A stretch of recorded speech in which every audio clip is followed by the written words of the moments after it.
శ్రీమన్నారాయణ. నా ఛానల్ ప్రేక్షకులందరికీ శ్రీ క్రోధినామ సంవత్సర ఉగాది శుభాకాంక్షలు. నా ఛానల్ని ఆదరిస్తున్న మీ అందరికీ కృతజ్ఞతలు తెలుపుకుంటున్నాను. ఈ సంవత్సరం కూడా నా ఛానల్ని ఇలాగే ఇంకా మంచిగా ఆదరిస్తారని నేను భావిస్తున్నాను.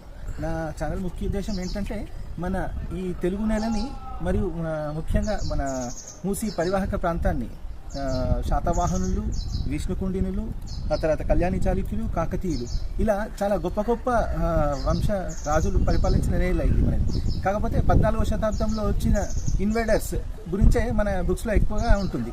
కాకపోతే మన చరిత్రని శాసనాల రూపకంగా కావచ్చు, నిర్మాణాల రూపకంగా కావచ్చు, మన దేవాలయాలలో నిక్షిప్తపరిచి ఇప్పటికీ చాలా మన చరిత్రను తెలిపే చారిత్రక దేవాలయాలు మనకు అవైలబుల్లో ఉన్నాయి. అంటే చాలా వరకు కూలగొట్టినా కూడా మనకు చాలా అవైలబుల్గా ఉన్నాయన్నమాట.